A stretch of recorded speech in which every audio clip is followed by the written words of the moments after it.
रूस से तेल खरीदना बंद ना किया तो मजीद टैरिफ के लिए तैयार रहें। ट्रंप का चीन को इंतबाह। सदर ट्रंप ने कहा है कि भारतीय हुकूमत को रूस से तेल खरीदने की कीमत चुकानी होगी। अगर भारत ने रूसी तेल की खरीदारी बंद ना की तो इस पर मजीद तिजारती पाबंदियां और टैरिफ नाफिज किए जाएंगे। सहाफियों से बात करते हुए ट्रंप ने कहा कि रूस से तेल खरीदने की वजह से चीन पर भी मजीद सख्त टैरिफ आयद किया जा सकता है, जबकि रूस पर टैरिफ का तयन बाद में करेंगे। इन्होंने कहा कि भारत पर 50% टैरिफ आयद किए जा चुके हैं और आइंदा मजीद सख्त इक़दाम मुतवक्को हैं। सदर ट्रंप ने दावा किया है कि इनकी मुआशी पॉलिसियों के नतीजे में अमरीकी स्टॉक मार्केट तारीख की बुलंद तरीन सतह पर पहुंच चुकी है, महंगाई में कमी आई है और तनख्वाहों में इजाफा हो रहा है। इनके मुताबिक एप्पल समेत कई बड़ी टेक कंपनियां अमेरिका वापस आ रही हैं और मुल्क में सैकड़ों अरब डॉलर की सरमायाकारी हो रही है। इन्होंने बिग ब्यूटीफुल बिल की मंजूरी को मईशत में बेहतरी की बड़ी वजह करार दिया और कहा कि एप्पल मजीद 100 अरब डॉलर की सरमायाकारी कर रहा है। इनका कहना था कि अगर आप अमेरिका में मसनूआत बनाएंगे तो कोई इजाफी चार्ज नहीं होगा।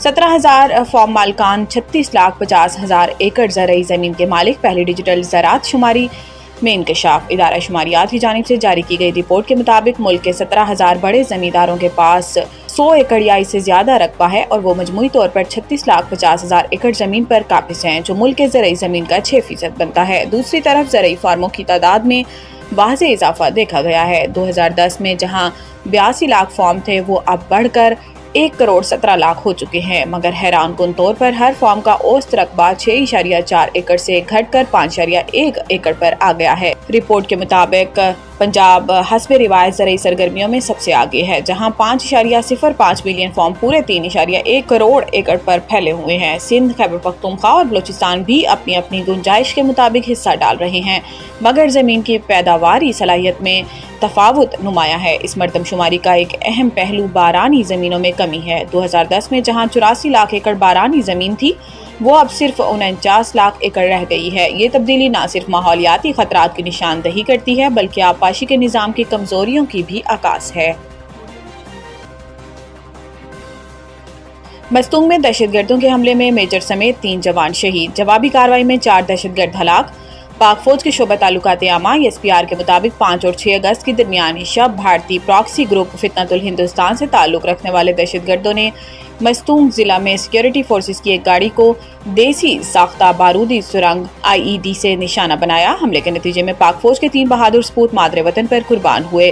तर्जुमान पाक फौज के मुताबिक दहशतगर्दों के हमले में मेजर मोहम्मद रिजवान ताहिर, नाइक इब्ने अमीन, लॉन्स नाइक मोहम्मद यूनुस शहीद हो गए। एलामी में बताया गया है कि मेजर रिजवान शहीद एक दिलेर ऑफिसर थे जो दहशतगर्दी के खिलाफ मुतअद्दिद ऑपरेशंस में पेश रहे और हमेशा जवानों की क़यादत फ्रंट लाइन से की। वाक़ये के बाद इलाके में ऑपरेशन के दौरान सिक्योरिटी फोर्सेस ने 4 भारतीय हिमायत याफ्ता दहशतगर्दों को हलाक कर दिया, जबकि इलाके में क्लियरेंस ऑपरेशन जारी है ताकि किसी भी मुमकिन दहशतगर्द को खत्म किया जा सके।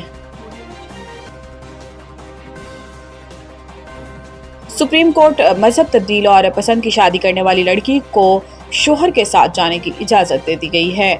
सुप्रीम कोर्ट कराची रजिस्ट्री में चीफ जस्टिस पाकिस्तान याहिया अफरीदी ने बेटी की मजहब तब्दीली और पसंद की शादी के खिलाफ वालिदैन की दरख्वास्त पर समाअत की, जिस दौरान पसंद की शादी करने वाली खातून अदालत में पेश हुई। दौरान समाअत चीफ जस्टिस ने खातून से सवाल किया कि आपने अपनी पसंद से शादी की है। खातून ने कहा कि मैंने अपनी पसंद से शादी की है। शादी के वक्त मेरी उम्र 28 वर्ष थी और मुझ पर कोई दबाव नहीं था। चीफ जस्टिस ने सवाल किया कि आपके वालिद का कहना है कि दबाव के तहत ज़बरदस्ती आपका मजहब तब्दील करवाया गया। इस पर खातून ने जवाब दिया कि अपनी मर्जी से मजहब तब्दील किया, शोहर के साथ खुश हूँ, वालिद केस करते रहते हैं और धमकियाँ देते हैं। चीफ जस्टिस याहिया अफरीदी ने खातून से मुकालमा करते हुए कहा कि अब कुछ नहीं होगा, कोई धमकियाँ नहीं देगा। बादशाह अदालत ने खातून को शोहर के साथ जाने की इजाज़त दे दी और पुलिस को हुक्म दिया कि जोड़े को तहफ़्फ़ुज़ फराहम किया जाए। आइंदा 24 घंटों के दौरान पंजाब के बिश्तर इस्लाम में बारिशें मुतवक्को। लाहौर PDM ने पंजाब में मजीद बारिशों की पेशिनगोई कर दी है। PDM में तर्जुमान के मुताबिक आइंदा 24 घंटों के दौरान पंजाब के बिश्तर इस्लाम में बारिशें मुतवक्को हैं। तर्जुमान ने बताया कि तरबेला, कालाबाग, चश्मा और तोनसा के मकाम पर पानी का बहाव नॉर्मल है। तर्जुमान के मुताबिक दरियाई चनाब, जहलम, रावी और सतलुज में भी पानी का बहाव नॉर्मल है, जबकि तरबेला डैम में 96% और मंगला डैम 62% तक भर चुका है। इसके अलावा कराची समेत सिंध के साहिली इलाकों में मतला जुज़वी अवड़ आलूद रहने के अलावा चंद मकामात पर हल्की बारिश या बूंदाबांदी का भी इम्कान है। ویسٹ انڈیز نے پاکستان کے خلاف ون ڈے سیریز کے لیے 15 رکنی اسکواڈ کا اعلان کر دیا۔ ویسٹ انڈیز کرکٹ بورڈ نے بدھ کو پاکستان کے خلاف 3 میچوں پر مشتمل ہوم ون ڈے سیریز کے لیے 15 رکنی اسکواڈ کا اعلان کیا۔ یہ سیریز 8 سے 12 اگست تک کھیلی جائے گی۔ تینوں ون ڈے میچز 8، 10 اور 12 اگست کو ہوں گے۔ پاکستان کے خلاف ون ڈے سیریز کے لیے ویسٹ انڈیز ٹیم کی قیادت شائہوب کریں گے۔ اس کے علاوہ اسکواڈ کے دیگر کھلاڑیوں میں jewel Andrew, جیتیا blades, Keacy Carty, Ross Sanchez, Matthew Forde, Justin Greaves, Amir Jangoo, Shamar Joseph, Brandon King, Evin Lewis, Gudakesh Motie, Rutherford, Jayden Seales اور روماریو شیفرڈ شامل ہیں۔ واضح ہے کہ پاکستان نے ویسٹ انڈیز کے خلاف T20 سیریز میں 2-1 سے کامیابی حاصل کی تھی۔